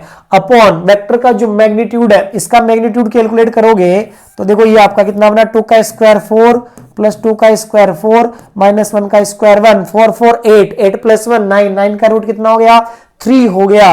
तो हमने कहा यहां से इसको आप लिख सकते हो 2i cap plus 2j cap और minus k cap divided by 3, ये लिख सकते हैं। अब आगे बात करते हैं वेक्टर सी की, कि जो अपना डिजायर्ड वेक्टर है इसके मैग्नीट्यूड को 3 से मल्टीप्लाई करो, ठीक है। तो हमने कहा बी का मैग्नीट्यूड कितना है आपके पास, बी का जो मैग्नीट्यूड आया है वो आपके पास आया √3, कितना आया है √3, √3 को हम 3 से मल्टीप्लाई कर देंगे तो ये बन जाएगा 3 × √3। एक ही जो डायरेक्शन है, इस एक की डायरेक्शन आई है आपके पास 2i cap plus 2j cap minus k cap divided by 3। अब बताओ ये 3 से 3 तो क्या हो गया, कैंसिल आउट हो गया। क्या आंसर आया आपके पास, देखो जल्दी से, ये हो गया 2√3 i cap plus 2√3 j cap minus √3 k cap. ये आपके पास क्या बन गया है, ये बन गया आपके पास वेक्टर सी। तो कौन सा ऑप्शन करेक्ट हो गया आपका, ये ऑप्शन 2 क्या हो गया, यहां से करेक्ट हो जाता है। आगे देखो, आगे देखो, कुछ क्वेश्चन आपको इस तरीके से दे रखा है, ठीक है। इस तरीके से दे रखे होते हैं कि ये वेक्टर है, ये पहले इधर चला 37 पे, फिर ये इधर चला, फिर इधर चला, और इन्होंने क्या कहा, इन्होंने कहा find resultant of 3 vectors as shown in figure. इन तीनों का रिजल्टेंट बताना है। अब देखो कई बार ये चीजें होगी आपके नॉर्थ साउथ ईस्ट वेस्ट वाले में, और कई बार इस तरीके से XY दे के बना रखी होगी। तो इनमें आपके पास सबसे इजी जो तरीका है, सबसे बढ़िया तरीका, इजी तरीका, जहां गलती होने की संभावना सबसे कम होती है, वो ये होती है, आपको ऐसे बहुत सारे वेक्टर देके पूछा जाता है बताओ रिजल्टेंट का मैग्नीट्यूड बताओ और उसकी डायरेक्शन बताओ। आपको कुछ नहीं करना, आपको अक्स कंपोनेंट सबके लिखने हैं और सबके वाई कंपोनेंट लिखने हैं, ठीक है। हम कहेंगे अगर अक्स कंपोनेंट लिखे, सबके अक्स कंपोनेंट लिखेंगे तो ए एक्स आपका देखो कितना बनेगा, इस वाले वेक्टर का अक्स कंपोनेंट कितना बना 5 cos 37, कितना बना 5 cos 37, तो मैं कहूंगा 5 cos 37, ठीक है, प्लस इस वाले वेक्टर का, ये तो वेक्टर खुद ही इधर है, कितना है 3 है। ये वाला वेक्टर है, इसका इसके अलोंग परपेंडिकुलर डायरेक्शन में किसी वेक्टर का कंपोनेंट कितना होता है 0, तो ये कितना हो जाएगा 0 हो जाएगा। तो मैंने कहा यहां से ए अक्स की जो वैल्यू है ये आ गई आपके पास 5 cos 37 कितना होता है, cos 37 होता है आपका 4/5, बताओ, और साथ में कितना आपका 3, तो यहां से 5 से 5 तो क्या हो गया आपका कैंसिल आउट हो गया, तो 4 + 3 यानी कि आपका अक्स कंपोनेंट आ गया 7, कितना आ गया 7 मीटर में दे रखे डाटा, तो 7 मीटर लिख लेते हैं। इसी तरीके से y कंपोनेंट लिखेंगे तो देखो y कंपोनेंट, इसका इधर वाला कंपोनेंट 5 sin 37, 5 sin 37 प्लस इसका कोई कंपोनेंट आएगा नहीं, y के अलोंग परपेंडिकुलर डायरेक्शन में इसका कंपोनेंट कितना होगा 0, प्लस 2 वाला खुद ही y के अलोंग है, तो ये तो ऐसा का ऐसा आ जाएगा। तो हमने कहा यहां से देखो ए वाई हो गया आपका यहां से 5 × sin 37 3/5 प्लस 2, 5 से 5 आपका कैंसिल आउट, 3 + 2 कितना आ गया है 5 आ गया, कितना आ गया है 5। तो देखो यहां से फाइनली आपके पास ये वेक्टर है, इस वेक्टर का अक्स कंपोनेंट मिल गया 7, y कंपोनेंट कितना मिल गया 5, तो ये बन गया है रिजल्टेंट वेक्टर a। ठीक है, तो मैंने कहा वो 5 है, तो ये भी तो कितना आ गया 5 आ गया।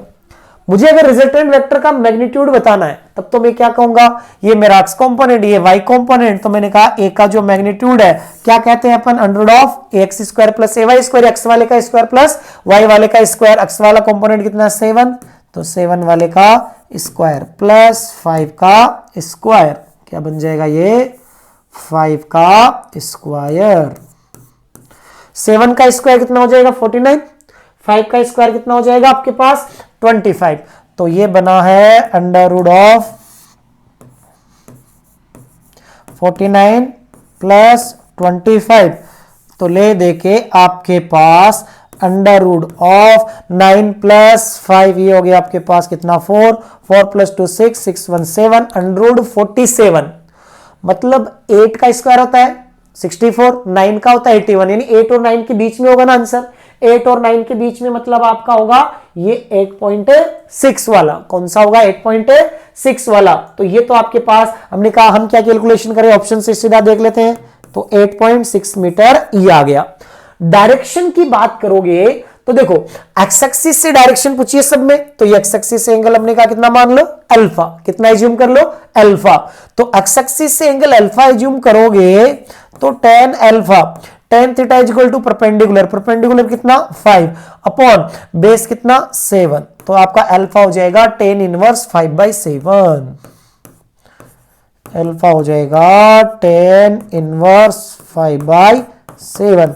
कहां से दिया हमने एक्स, ये एंगल कहां से बताया, with x axis, with x axis, x axis से इस एंगल की क्या आ गई है वैल्यू आ गई है। इसी तरीके से देखो नेक्स्ट टाइप का जो क्वेश्चन होता है वो नॉर्थ साउथ और ईस्ट वेस्ट के रूप में होता है। जो क्वेश्चन होता है वो किसमें होता है, नॉर्थ साउथ और ईस्ट वेस्ट के रूप में होता है।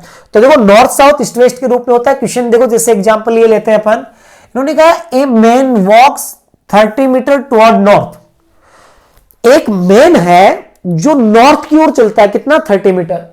फिर उन्होंने बोला कि देन 20 मीटर टुवर्ड ईस्ट। उसके बाद क्या बोला इन्होंने कि 20 मीटर चलता है ईस्ट की ओर, and in last 30√2 metre toward south west the displacement of from origin. Origin से क्या बताना है, डिस्प्लेसमेंट। तो हमने क्या कहा, हर वेक्टर है ना, उस हर वेक्टर का आपको क्या करना है, रिजोल्यूशन करना, एक्स और वाई कंपोनेंट लिखना है, ठीक है, और रिजल्टेंट का एक्स और वाई कंपोनेंट लिख देना है। पहले देखो हम क्या कहें, पहला हमने कहा ये मान लो आपका north south east west, north south east west. देखो सबसे बढ़िया तरीका होता है बिना गलती किए क्वेश्चन को सोल्व करने का, ये आप north south east west assume कर लो, और north south east west assume करोगे तो सबसे पहले किधर चला, 30 मीटर नॉर्थ की ओर चला। इसको मान लिया करो एक्स एक्सिस मतलब आई कैप, और इसको मान लिया करो वाई एक्सिस मतलब जे कैप। तो इन्होंने बोला पहले चला 30 मीटर नॉर्थ की ओर, तो ये एक वेक्टर मिल गया आपके पास 30 मीटर नॉर्थ, ठीक है। मैं तीनों वेक्टर दिखा देता हूं। फिर इसने बोला 20 मीटर ईस्ट की ओर, तो दूसरा वेक्टर मुझे मिला ये 20 मीटर ईस्ट की ओर, 20 मीटर ईस्ट की ओर, ठीक है। तीसरा इन्होंने बोला है क्या कि 30√2, ठीक है, toward south waste. South west देखो साउथ और वेस्ट एग्जैक्ट बीच में, एग्जैक्ट बीच में मतलब ये डायरेक्शन, ठीक है। ये कितना है 30√2, और एग्जैक्ट बीच में तो ये वाला एंगल कितना होगा 45 डिग्री, कितना होगा 45 डिग्री का ये एंगल होगा, ठीक है। ये अपना काम हो गया। अब हमने कहा है कि आप क्या करो, हमेशा सबसे पहले ये हमने देखो एक्चुअल चलने की डायरेक्शन नहीं बनाई है, चलने वाले में तो देखो कंफ्यूज हो जाओगे आप डायग्राम बना के कि कहां पहुंचेगा और कहां नहीं पहुंचेगा। वो तरीका जिसमें आपकी गलती होने की कोई संभावना ही नहीं रहेगी अगर आप अच्छे से सॉल्व करते हो। मैंने कहा एक्स कंपोनेंट कैलकुलेट करो सबसे पहले। एक्स कंपोनेंट कैलकुलेट करोगे, ये तो एक्स के लॉन्ग ही है, इसका कोई कंपोनेंट आएगा नहीं, तो ये तो हो गया आपका 20, इसका कोई कंपोनेंट बना नहीं, इसका कंपोनेंट नेगेटिव में बनेगा, तो इसको क्या कर देते हैं माइनस कर देते हैं। 30√2 इंटू cos 45, 30√2 इंटू cos 45, तो ये हमने कहा 30√2 इंटू कॉस 45 कितना होता है 1/√2, और ये √2 से √2 क्या हो गया कैंसिल आउट। तो मुझे ये बताओ 20 में से 30 गया, ये एक्स कंपोनेंट कितना आ गया है माइनस का 10 मीटर आ गया। कितना आ गया माइनस से 10 मीटर। वाई कंपोनेंट लिखता हूं ए वाई लिखो। चलो बताओ, ये तो है ही नहीं, चलो ये तो इसको तो छोड़ो, ये तो एक्स के लॉन्ग है, इसका कोई कंपोनेंट नहीं आएगा। वाई के लॉन्ग ये खुद कितना है 30, इसका y के लॉन्ग कंपोनेंट साउथ की ओर आएगा, यानी नेगेटिव y में आएगा। नेगेटिव में आएगा तो माइनस का 30√2 इंटू साइन 45 भी कितना होगा 1/√2। तो बताओ √2 से √2 कैंसिल आउट, 30 माइनस 30, इसका मतलब ए वाई आ गया 0। अब जैसे ही आपको ये डाटा मिला वैसे ही आपके दिमाग में जबरदस्त तरीके से क्लियरिटी आ जाती है कि ये नॉर्थ, ये साउथ, ये ईस्ट और ये वेस्ट, ये आपका है एक्स एक्सिस और ये आपका क्या है वाई एक्सिस। ये हमने ज्यूम किया था। बताओ एक्स कंपोनेंट -10, यानी ओरिजिन से कितना दूर चलना आपको -10 चलना है। क्यों? क्योंकि y कंपोनेंट अगले ने कितना दे रखा है 0, तो इसका मतलब यही आपका वेक्टर बन गया। और ये लेंथ कितना हो गई है, या ऐसे कहें कि ये कंपोनेंट ये आपका वेक्टर हो गया, यही आपका, ठीक है। और यहां पे हम कहेंगे इस वेक्टर का जो मैग्नीट्यूड है वो तो आपको कितना मिला है 10 मीटर, और वेक्टर की जो डायरेक्शन है, वेक्टर की जो डायरेक्शन है वो देखो ये इधर बनेगा, ये किधर जाएगी वेस्ट की ओर। तो क्या कहेंगे द डिस्प्लेसमेंट फ्रॉम ओरिजिन से डिस्प्लेसमेंट कितना हुआ 10 मीटर हुआ। किस डायरेक्शन में? वेस्ट डायरेक्शन में। किस डायरेक्शन में? वेस्ट में हुआ।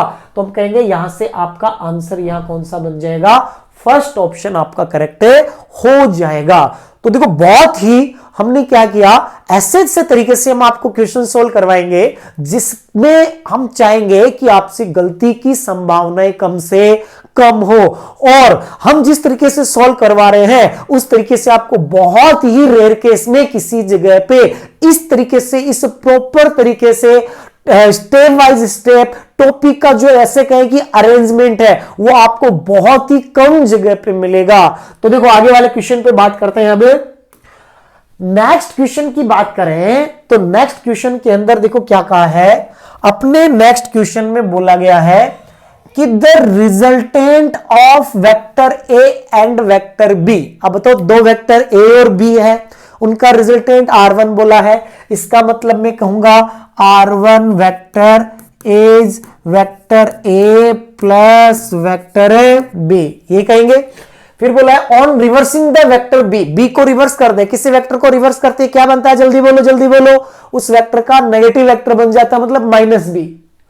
तो इन्होंने बोला रिजल्टेंट बिकम्स R2। इसका मतलब a और -b का रिजल्टेंट, तो a और -b का रिजल्टेंट क्या बनेगा, ये बनेगा आपका a -b। भाई रिजल्टेंट मतलब a में आपको ऐड करना है किसको, -b को। ये तो बोला अगले ने a और -b का रिजल्टेंट, और ये किसके बराबर आ जाएगा आपका vector a minus vector b के बराबर आ जाएगा। तो उन्होंने बोला on reversing the vector b resultant vector becomes R2, what is the value of R1 square plus R2 square. R1 magnitude हुआ इसका, R2 भी मैग्नीट्यूड हुआ, वेक्टर नहीं लगेगा स्क्वायर करते मैग्नीट्यूड बन जाएगा। बताओ यहां से क्या कह सकते हैं हम कहते हैं दो वेक्टर के एडिशन का मैग्नीट्यूड क्या होता है, under of A square plus B square plus 2ab cos theta. चलो स्क्वायर कर देते हैं, स्क्वायर करेंगे तो अंडर हट जाएगा, तो ये बनेगा आपके पास A square plus B square plus 2ab cos theta. इसको मैं लिख देता हूं इक्वेशन नंबर फर्स्ट। इसी तरीके से मैं R2 को लिखता हूं, R2 का स्क्वायर आपके पास क्या बनेगा, ये बनेगा ए स्क्वायर प्लस बी स्क्वायर। याद है, बस प्लस की जगह यहां क्या बन जाता है -2ab cos थीटा। ये बनी आपकी इक्वेशन नंबर 2। अब बताओ मुझे कि what is the R1 square plus R2 square. इन दोनों इक्वेशंस को ऐड कर दें।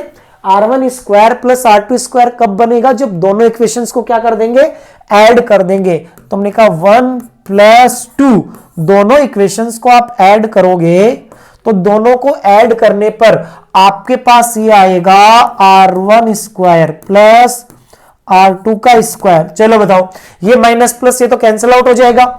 ए स्क्वायर कितनी बार आ गया? 2 बार। बी स्क्वायर और बी स्क्वायर भी कितनी बार आ जाएगा? 2 बार। तो ये बन जाएगा 2 कॉमन ले लो और ये बन गया आपका twice of A square plus B square. यानी कि आपका कौन सा ऑप्शन करेक्ट हो गया? ये ऑप्शन थर्ड करेक्ट हो जाता है। इसके बाद नेक्स्ट क्वेश्चन की बात करें तो नेक्स्ट क्वेश्चन क्या, इसके पहले देखो एक पॉइंट छोटा सा, ठीक है। ये पॉइंट एनएलएम में बहुत काम में आता है। होता क्या है देखो, कंपोनेंट के अलावा एक और तरीका होता है कि अगर 3 वेक्टर का रिजल्टेंट 0 हो, क्या हो? 3 वेक्टर का रिजल्टेंट 0। अगर आपके पास 3 वेक्टर है, वेक्टर ए, वेक्टर बी और वेक्टर सी, इन तीनों का रिजल्टेंट नेट 0 है। मतलब अगर फोर्सेज की बात करें तो तीनों की वजह से जो पार्टिकल आपका इक्विलिब्रियम में है या तीनों का नेट कितना है? 0। ध्यान रखना, ये लेमी थ्योरम कब लगती है? 3 वेक्टर होने चाहिए, तीनों का रिजल्टेंट 0 होना चाहिए। तीनों का रिजल्टेंट 0 होना का मतलब ये हो गया कि यहां पर आपके पास तीनों वेक्टर कोप्लेनर होंगे, एक ही प्लेन में होंगे, यानी एक ट्रायंगल की साइड होगी। क्या होगी? एक ट्रायंगल की साइड होगी। इस ट्रायंगल, ये एक्चुअल में मैथमेटिक्स में इसको साइन लॉ बोला जाता है, इसी को ओपन करके यहां लेमी थ्योरम बोल देते हैं, ठीक है। तो हम कहते हैं कि अगर मान लो एक वेक्टर ए है, दूसरा वेक्टर बी है, तीसरा वेक्टर सी है, तीनों वेक्टर एक ही प्लेन में है, कोप्लेनर है, एक ही प्लेन में, और तीनों का रिजल्टेंट कितना है? 0। तो आप इनके बीच में एंगल हमने मान लिया ये एंगल अल्फा है, ठीक है। ये वाला जो एंगल है वो हमने मान लिया अल्फा, ये वाला जो एंगल है ये मान लेते हैं क्या है? गामा। ये अल्फा, ये बीटा और ये गामा, 3 एंगल है। तो इसमें आपके पास एक मैथमेटिकल इक्वेशन बनती है। क्या करते हो आप? किसी एक वेक्टर के मैग्नीट्यूड में बचे हुए जो दोनों वेक्टर है उनके बीच में जो एंगल है, बचे हुए दोनों जो वेक्टर है उनके बीच में जो एंगल है, उस एंगल को लिख सकते हो साइन के साथ। तो क्या बनेगा? देखो, a अपॉन साइन अल्फा। क्या बनेगा? a upon sine alpha. ये इक्वल आएगा, b वाला वेक्टर है इसका मैग्नीट्यूड लिख लेते हैं b अपॉन बचे हुए दोनों जो वेक्टर है उनके बीच में एंगल कितना है? बीटा। इसके इक्वल आ जाएगा आपका b अपॉन साइन बीटा। और तीसरा ये वेक्टर क्या है? c है, बचा हुआ वेक्टर c है। तीसरे वेक्टर इसके सामने का एंगल या बचे हुए दोनों वेक्टर के बीच का एंगल कितना बना? गामा। इसमें क्या कर सकते हो? साइन गामा का डिवाइड करोगे तो ये तीनों के तीनों टर्म आपको क्या मिलेंगे? सेम मिलेंगे। यानी एक वेक्टर का मैग्नीट्यूड, बचे हुए दो के बीच का एंगल, दूसरे वेक्टर का मैग्नीट्यूड, बचे हुए दो के बीच का एंगल, तीसरे का मैग्नीट्यूड और बचे हुए दो का बीच का एंगल, ठीक है। इसी को हम क्या कहते हैं? लेमी थ्योरम कहते हैं। बस कंडीशन ध्यान रखना इसकी, ये क्या है? सबसे इंपॉर्टेंट पॉइंट, हर जगह ये काम नहीं करता 3 वेक्टर पे, ये केवल तभी काम करता है जब तीनों का रिजल्टेंट कितना हो? 0 हो। तीनों का रिजल्टेंट कितना हो? 0, तभी ये काम करेगा, अदरवाइज ये काम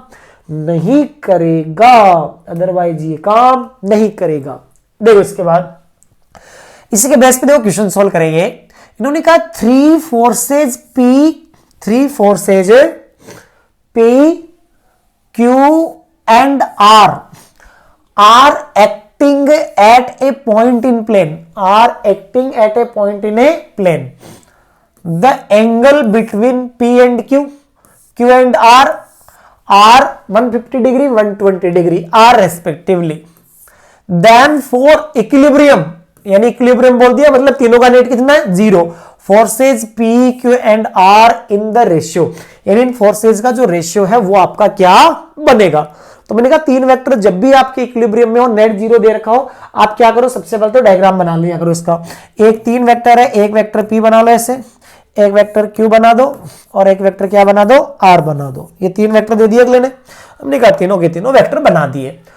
इन्होंने बोला कि the angle between P and Q के बीच में एंगल कितना है? 150। तो हमने कहा P और Q के बीच में ये एंगल कितना है? 150 डिग्री। उसके बाद एंड 120 डिग्री किसके बीच में? Q और R, ये कितना है? 120। अब बताओ टोटल कितना होता है? 360 होता है ना, टोटल 360 होता है। ये आपके पास कितना हो गया?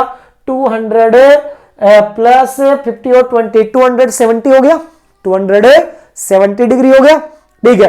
तो हमने कहा यहां पे 360 आपका टोटल कितना था 360 में से 270 को क्या कर दोगे आप माइनस कर दोगे, क्या कर दोगे माइनस कर दोगे, तो ये आपके पास कितना बचेगा 90 डिग्री बचा। कितना बचा 90 डिग्री बचा। तो हमने कहा यहां से ये वाला जो एंगल है वो कितना हो गया आपका 90 डिग्री हो गया है। कितना हो गया है 90 डिग्री हो गया है। चलो अब हम क्या करते हैं वैल्यू कैलकुलेट करें। क्या तरीका था अपना, किसी एक वेक्टर का मैग्नीट्यूड लिखो P अपॉन उसके सामने एंगल कितना 120, तो हम क्या लिखेंगे साइन 120, और साइन 120 को मैं ऐसे लिख सकता हूं साइन 90 प्लस 30, साइन 90 प्लस 30, क्योंकि वैल्यू तो अपने को 120 की याद है नहीं, अपने को तो 0 से 90 तक याद होती है।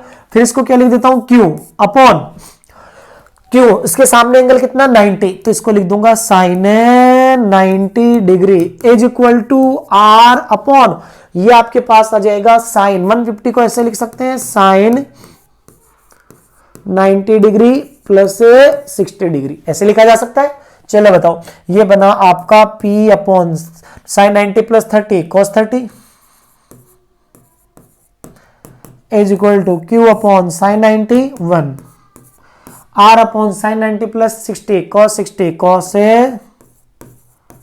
रेशियो पूछा है, तुमने कहा इसके इक्वल के कोई कांस्टेंट नंबर के मान लेते, तो के एज्यूम करोगे तो बताओ यहां से P इज इक्वल टू के इंटू कॉस के, P इज इक्वल टू ये बना आपका के इंटू कॉस 30।